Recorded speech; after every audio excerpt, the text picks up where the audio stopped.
저는 작년 가을에 결혼해서 행복한 신혼생활을 즐기고 있었던 36의 여자입니다. 사실 36살이면 새 신부 나이치고는 적은 나이는 아니죠.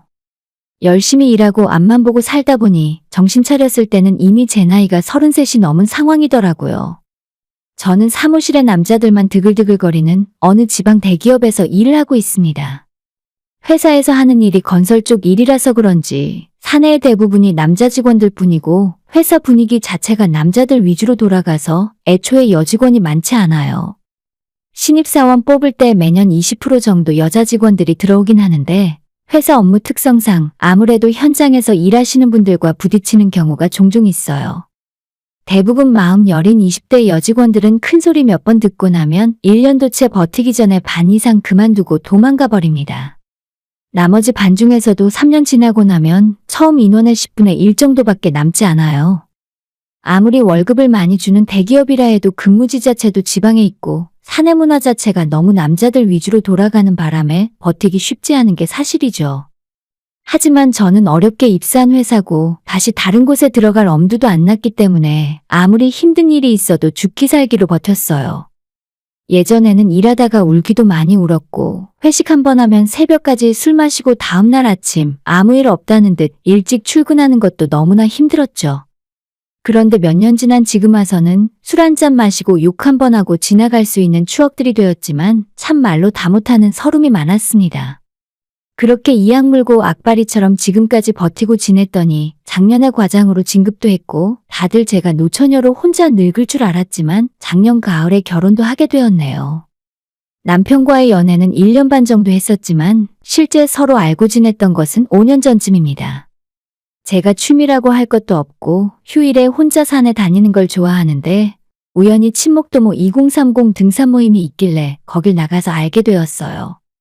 한동안 나는 누나 동생으로 친하게 지내다가 사적으로 두 사람이 만나서 밥도 먹고 데이트 비슷한 것도 하면서 호감을 키워나갔어요.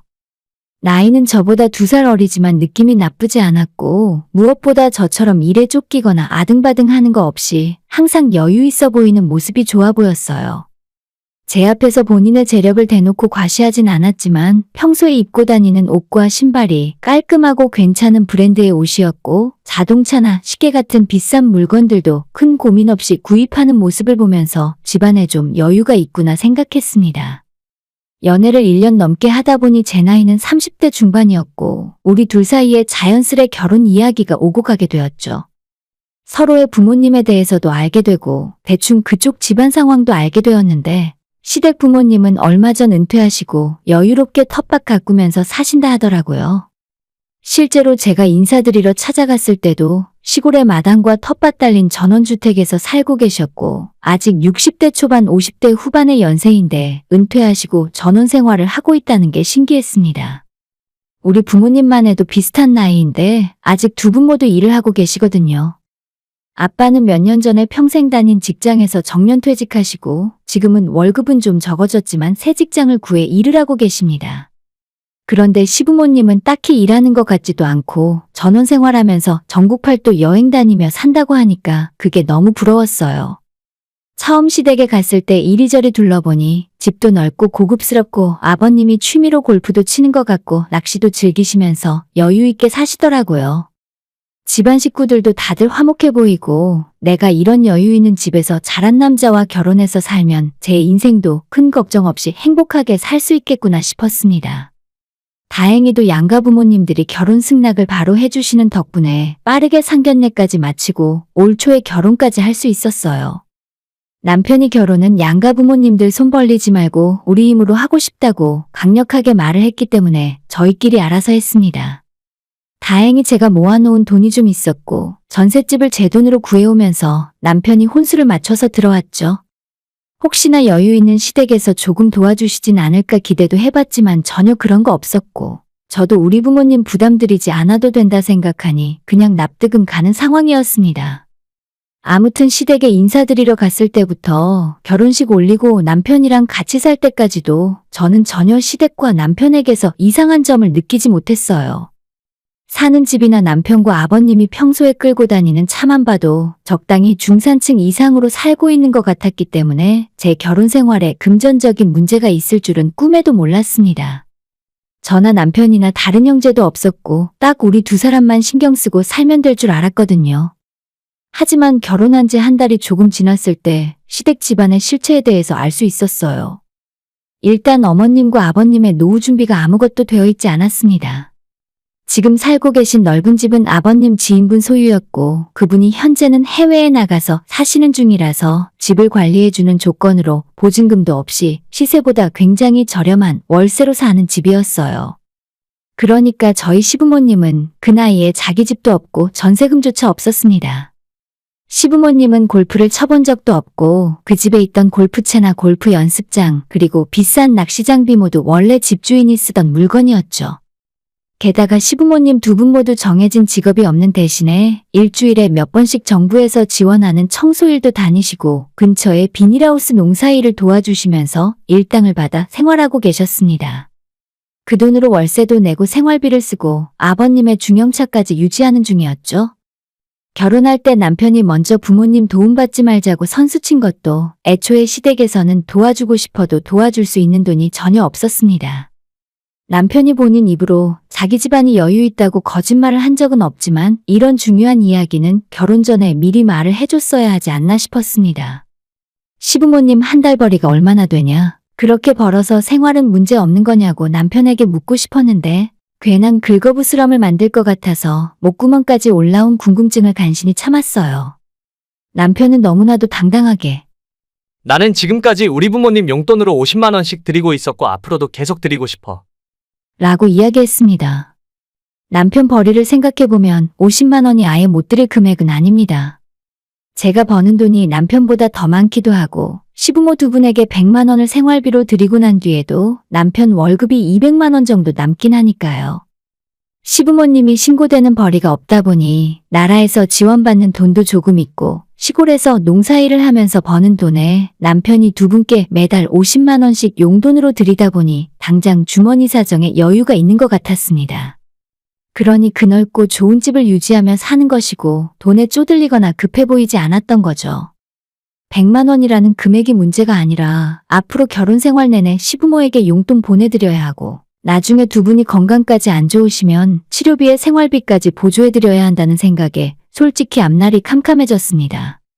우리도 지금이야 젊고 열심히 일해서 돈을 벌 수 있다지만 저희 노후도 준비해야 하고 집도 언젠가는 사야 하고 아이 낳고 살다 보면 앞으로 돈 들어갈 일이 한두 가지가 아닌데 어떻게 시부모를 부양하고 살아야 하나 막막했습니다. 남편에게 왜 이걸 이제야 이야기하냐고 앞으로 대체 어쩔 셈이냐고 따졌더니 남편은 하나도 당황하는 기색 없이 우리 둘이서 맞벌이하면서 버는 돈이 있는데 부모한테 그 정도는 보내도 문제없지 않냐고 하더라고요. 누나가 나보다 훨씬 더 벌잖아. 100만 원 보내드려도 우리 생활에 아무런 지장도 없어. 남편이 본인 집안 형편이 어려우면 결혼 전에 솔직히 이야기라도 했어야 제가 마음의 준비라도 하고 스스로 이 모든 상황을 감당이 가능한지 아닌지 생각이라도 해볼 수 있었을 텐데 왜 이제 와서 제게 이런 시련을 주는 건지 이해할 수 없었죠. 다들 결혼하기 전에 서로의 수입을 확인하면서 앞으로 인생 계획을 세우지 않나요? 저도 우리 두 사람 벌이가 어느 정도니까 저금은 얼마나 하고 생활비는 얼마를 쓰고 남편과 내 용돈은 얼마를 써야겠다고 다 계획을 세워놓고 있었는데 결혼한 지 겨우 한 달 만에 제 모든 계획이 물거품이 되어버렸습니다. 당장은 괜찮다지만 만일 남편과 저 둘 중 한 명이 갑자기 아프기라도 한다면 어쩌죠? 제가 아이가 생겨서 육아휴직을 해서 벌이가 줄어들거나 회사에 복직을 못하고 남편 외벌이로 살아야 하면 어떻게 해야 하나요? 요즘 세상에 평생 직장도 없고 아무리 제가 대기업을 다닌다지만 나이 40이 넘으면 회사에서 버티고 있기 힘든 게 현실인데 아직 젊고 건강한 시부모님을 수십 년 동안 어떻게 저희가 벌어서 먹여 살릴 수 있단 말인가요? 일단 천천히 다시 생각해보자고 이야기해놓고 이틀 동안 엄청 고민했어요. 차마 다른 사람들에겐 물어보기에도 창피하고 친정부모님이 괜한 걱정할까봐 말도 못하고 혼자 냉가슴만 끙끙 앓았습니다. 그래도 저는 그때까지는 남편을 사랑하는 마음이 컸고 아직 혼인신고 서류에 잉크도 안 말랐는데 할 수 있는 데까진 해보자 싶어 일단 남편이 하자는 대로 했습니다. 다만 혹시나 나중에 일이 잘못될 수도 있으니까 돈 관리는 각자 따로 하기로 했어요. 생활비 통장을 따로 만들어서 매달 50만 원씩 각자 집어넣고 그 돈으로 공과금과 식비 등을 해결하면서 나머지 개인 지출은 알아서 하고 월급 관리도 알아서 하기로 했습니다. 남편도 썩 나쁜 제안은 아니었는지 제 이야기에 동의했고 그때부터 한 집에서 살지만 각자 따로 주머니 차고 다른 생각을 하며 살기 시작했습니다. 사랑하는 남편과 퇴근하고 집에서 만날 수 있다는 것은 너무 좋고 행복한 일이었지만 시부모에 대한 생각만 하면 머리가 지끈지끈 아파왔어요. 내가 괜한 짓을 했나? 남의 집안의 기둥뿌리를 뽑아오는 바람에 평생 고통받고 살아야 하는 건가? 별별 생각을 다 하는 지경에 이르렀습니다. 남편은 생활비로 50만 원을 보내는 거 외에 시부모님에게 100만 원 용돈 드리고 나머지 남는 돈으로 본인 차 할부금 내면서 결혼 전과 똑같이 여유 있게 살더라고요. 저는 사실 그때부터 뭔가 잘못되어도 단단히 잘못되었다고 느끼고 있었는지 믿을 건 돈밖에 없다는 생각으로 오히려 결혼 전보다 더 악착같이 돈을 모으고 살았습니다. 만약 시부모가 문제를 일으키거나 우리 두 사람 사이에서 크게 문제가 생기기라도 한다면 언제든 제 몫을 챙겨서 도망칠 준비를 하면서 살았어요. 하지만 그런 결혼 생활이 당연하게도 마음만큼은 편하지 않았습니다. 이게 과연 옳게 된 부부관계가 맞는지 모르겠고 자고 있는 남편의 얼굴을 보면 이제라도 경제권을 합쳐서 함께 어려움을 헤쳐나가는 것이 맞는 건가 수없이 많은 고민을 하면서 지냈어요. 하지만 그럴 때마다 제 마음을 다잡게 만들어준 건 남편이 보내준 용돈으로 백화점에서 쇼핑도 하고 탱자탱자 여행 다니시는 시부모님의 모습이었습니다. 저렇게 돈 쓰기 좋아하고 놀기 좋아하시는데 내가 아무리 열심히 돈을 벌어온다고 해도 두 분의 노후를 책임질 수는 없다고 생각했어요. 그렇게 몸만 한 집에서 같이 살고 있는 거지 정신은 따로 생활하는 것과 마찬가지인 신혼생활이 이어지고 있을 때 시부모가 숨겨왔던 본색을 드러내는 일이 일어났습니다. 시부모 살고 있는 그 집의 집주인이 자녀들 초청으로 미국에서 살고 있었는데 올가을에 한국으로 다시 들어온다고 해서 지금 사는 집을 비워줘야 하는 상황이었어요. 저는 그런 시댁 사정을 전혀 모른 채 그때쯤 아파트를 알아보고 있었고 지금 살고 있는 전세금의 대출을 좀 받으면 신축 브랜드 아파트를 살 수도 있을 것 같았습니다. 38평짜리라서 신혼부부 둘이 살기에 크고 비싸긴 했지만 나중에 아이 낳고 세 사람이 살 생각을 하면 초등학교가 근처에 있으니 참 좋겠다 싶었습니다. 하지만 가격이 워낙 비싸고 2억 5천 정도는 대출을 받아야 했기 때문에 앞으로 수십 년 동안 빚을 갚아나갈 생각을 하다 보니 선뜻 손이 나가지 않고 망설이고 있었습니다. 남편이랑 부동산까지 다녀와 보고 그런 좋은 집에 사는 모습을 상상만 하면서 아, 나도 저런 집에서 아이 키우면서 살고 싶다 라는 생각을 하고 있었죠. 저뿐만 아니라 남편도 집이 썩 마음에 들었는지 며칠 내내 새 아파트로 이사 가자는 이야기만 하더라고요. 그런데 주말에 남편이 갑자기 시부모와 식사를 하자면서 저와 함께 넷이 밖에서 만났어요. 고깃집에서 만나서 밥을 먹고 있었는데 갑자기 시모가 제게 이상한 소리를 하기 시작했습니다. 너희들 아파트 알아본다면서? 마침 잘 됐다. 우리도 가을에 집을 비워줘야 하는데 같이 살면 되겠다. 저는 처음 듣는 소리라서 어리둥절했는데 남편이 저 몰래 시부모에게 큰 집으로 이사 갈 것 같다는 식으로 말을 했더라고요. 너무 기가 막히고 어이없었지만 무슨 말을 하는지 드러나 보자는 생각으로 가만히 있었더니 대출 받아서 큰 집으로 이사 가면 시부모도 우리 집에 들어와서 같이 살고 나중에 아이 낳으면 자기들이 봐줄 수도 있으니 서로 좋지 않냐고 하는 겁니다. 졸지에 시부모를 모시고 살아야 하는 내 불편함은 누가 책임지냐고 묻고 싶었는데 남편과 시부모는 자기들끼리 신이 나서 안방까지 서로 쓰라며 양보하고 있더군요. 그 집에 당장 들어가면 대출만 2억 5천을 넘게 받아야 하는데 그 대출금은 누가 갚습니까? 남편은 옆에서 우리 두 사람 벌이에 여유가 있으니까 대출금 갚으면서 내 식구가 생활비 쓰고 나서도 돈이 남는다며 제게 침까지 튀겨가며 설명을 했고 진짜 내가 가만히 있으니까 완전 등신 호구로 보는구나 싶었어요.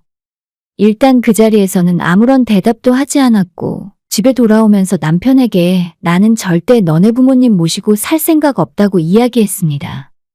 제 말에 남편은 당황하면서 모시고 살라는 게 아니라 한 집에 같이 살다 보면 100만 원씩 드리던 용돈도 조금 줄일 수 있으니 여유가 더 생길 거랍니다. 이쯤 되니 남편이 무슨 소리를 하건 듣고 싶지 않았고 내가 신혼 초에 했던 걱정들이 현실로 다가오는 것 같아서 너무 무섭고 끔찍한 상상만 들었어요. 새 집으로 이사가서 시부모를 모시고 살며 모든 생활비와 용돈까지 제가 다 책임지고 거기에 아파트 대출금까지 갚으며 등골 휘어가는 제 모습이 상상됐어요. 만약 아이까지 낳는다면 한 달에 1,000만 원씩을 벌어도 모자라겠더라고요. 남편은 같이 살면 엄마가 아이까지 다 봐주는데 좋지 않냐고 요즘 세상에 그런 시부모가 어디 있냐면서 환하게 웃고 있었어요. 그런 남편의 모습 보고 있으니 당장에라도 욕이 튀어나올 것 같았고 진짜 당장 뺨이라도 한 대 치고 싶은 심정이라서 앞으로 내 앞에서 시부모와 합가 이야기는 절대 하지 말라고 경고했죠. 일단 그날의 대화는 거기서 끝이었지만 해결된 건 아무것도 없었습니다. 돈 이야기까지는 안 하고 싶지만 남편은 세금 떼면 4천 정도의 연봉에 시부모에게 매달 100만 원씩 보내고 있으니 실제로는 3천도 벌지 못하는 것과 마찬가지고 저는 세금 떼고 작년에 7천 조금 넘게 벌었는데 아무리 남편과 시부모의 속내를 좋게 해석하려고 해도 내가 버는 돈으로 자기 식구들 편하게 호의호식하겠다는 소리로밖에는 안 들렸어요. 남편과는 집 문제로 아무런 대화를 하지 않았고 며칠 후에 출근해서 일을 하고 있었는데 시모에게서 갑자기 전화가 왔습니다. 퇴근하고 저보고 잠깐 시댁 들러서 이야기 좀 하자고 하시는데 누가 봐도 합가 이야기를 계속 하실 것 같아서 야근 있어서 못 간다고 했죠. 그냥 하실 말씀 있으시면 지금 하세요. 이번 주 내내 늦게 끝날 것 같아서 어머님 댁 들르기는 힘들어요. 시모는 몇 번 한숨을 쉬더니 너가 우리랑 같이 살기 싫다고 했다면서? 하나도 불편해할 거 없다. 주말에 내가 부동산 가서 집 보고 왔는데 요즘 38평이면 넓고 좋아. 그리고 요즘 세상에 고부 갈등이 어디 있니? 내가 잘해줄 테니까 같이 살자. 아니, 제가 우리 부모님이랑 같이 살면 모를까 왜 시부모랑 같이 살겠어요? 그것도 공짜로 얹혀 사는 군식구나 마찬가지인데 시어머니에게 저희 이사 갈 생각 없어졌다고 대답했습니다. 대출도 너무 많이 받아야 하고 아무리 생각해도 현실적으로 무리일 것 같다고 좋게 말씀드리면서 거절하려 했는데 대출 이야기가 나오자마자 갑자기 돌변하더니 결국 돈이냐? 너가 돈 더 번다고 은근히 우리 아들이랑 우리 집 무시하는 거 다 알고 있다. 나도 치사해서 너한테 생활비 대달란 소리 안 해. 한 집에서 같이 살 생각 없으면 내 아들이랑 헤어져. 누가 지금 화를 내야 하는 상황인데 진짜 황당하고 어이없었어요. 일단 일을 하는 중이니 나중에 다시 이야기하자 하고 전화를 끊었습니다. 저녁에 집에 돌아와서 남편에게 낮에 시모에게 전화와서 같이 안 살 거면 이혼하라 하던데 어떻게 생각하냐고 물어봤더니 남편은 시어머니와 똑같이 한숨을 푹푹 쉬며 누나는 그렇게 우리 엄마 아빠랑 같이 사는 게 싫어? 엄마가 잘못한 것도 없잖아. 남편의 그 말을 들으니 머리를 한 대 맞은 것처럼 정신이 번쩍 들더라고요. 저 인간은 처음부터 내 편 들어줄 생각도 없었고 아무리 내가 반대하더라도 이대로 결혼 생활 계속하다 보면 시부모가 밀고 들어오는 건 시간 문제겠구나 생각했습니다. 남편에게 나는 당신 부모 노후를 책임지기 싫고 특히 한 집에서 모시고 살고 싶은 생각은 전혀 없으니 우리 두 사람 생각이 너무 다르니까 하루빨리 이혼하자고 이야기했어요. 남편은 이혼하자는 말이 제 입에서 나오니까 무슨 이런 일 때문에 이혼을 하냐고 인정할 수 없다 하더라고요. 강제로 합가하자는 것도 충분한 이혼 사유고 먼저 이혼 이야기를 꺼낸 것도 내가 아니라 너네 엄마라고 이야기했습니다. 어차피 결혼하고 지금까지 통장도 따로 관리하고 살았는데 그냥 깔끔하게 이혼하고 너는 평생 너네 부모랑 같이 알콩달콩 행복하게 살라고 했죠. 그냥 제가 본의 아니게 뽑아왔던 남의 집 기둥뿌리는 다시 제자리로 반납하고 저도 나이가 적지 않은데 앞으로는 우리 부모님께 잘하고 효도하면서 살 생각입니다. 남편에게 이혼하겠다 선언하자마자 지금 살고 있던 신혼집 정리하겠다고 집주인에게 이야기했어요. 집 뺄 거니까 너가 결혼할 때 해왔던 혼수나 챙겨가라고 이야기했는데 며칠 후에 시모한테서 또다시 전화가 오더라고요. 자기가 그때는 너무 화가 나서 말실수 좀 했는데 그것 때문에 이혼하는 거냐 묻더라고요. 처음에는 저한테 사과하면서 미안하다, 그때는 어쩔 수 없었다고 사정 좀 봐달라고 하다가 제가 단호하게 이혼할 거고 생각 바꾸지 않을 거라 대답했더니 바로 본색을 드러냈습니다. 야, 너네 부모는 안 아프고 안 늙을 것 같니? 어차피 이혼하고 네가 친정 들어가 봐야 늙은이 모시고 사는 건 똑같아. 너네 부모는 별 다를 줄 알아? 내가 딸이 되어서 우리 부모님을 모시고 살던지 말던지 그쪽이 무슨 상관이랍니까? 피도 안 섞인 시부모 모시고 사는 것보다 100배 1000배 낫지. 악을 쓰고 저주를 퍼붓는 시모에게 알겠다고 나는 내 부모 모시고 살 테니까 당신들은 하나뿐인 아들한테 얹혀 살라 하고 전화 끊었어요. 그 뒤로 남편과는 지금 이혼 서류에 도장까지 찍었고 살던 집은 부동산에 내놓았고 혼수는 남편이 알아서 가져간 상황입니다. 집만 빨리 나가면 이제 모든 것이 정상으로 돌아올 것 같아요. 결혼한 지 1년도 안 지났는데 너무 빠르게 이혼하는 건 아닌지 주변 지인들은 걱정도 하고 있는데 어차피 신혼 한 달 만에 남편이 자기 부모가 집도 없이 무능력한 사람이라 이야기했을 때부터 언젠간 이렇게 될 예정이었다고 저는 생각해요. 결혼하고 지금까지 시부모를 먹여 살리는데 제 돈이 한 푼도 들지 않은 건 정말 다행인 것 같습니다. 아마 그 집안 식구들이 제 돈으로 놀고 먹고 다녔다면 배 아파서 잠도 안 왔을 것 같아요. 남편과 시부모는 아직은 시골 전원주택에서 지내는 중이지만 올가을까지 집을 비워줘야 해요. 제가 상관할 바는 아니지만 그 세 사람이 가진 돈도 얼마 없을 텐데 길바닥에 나앉는 건 아닌가 모르겠네요. 지금 생각해도 쓸데없이 시간 끌기 전에 이혼 결정한 것이 정말 잘한 일이라는 생각이 들고 정 때문에 계속 살았다가는 제 인생 어떻게 됐을지 끔찍하기만 합니다. 오늘의 사연은 여기까지입니다. 구독과 좋아요, 알람 설정 부탁드려요. 다들 행복하시고 좋은 하루 되세요.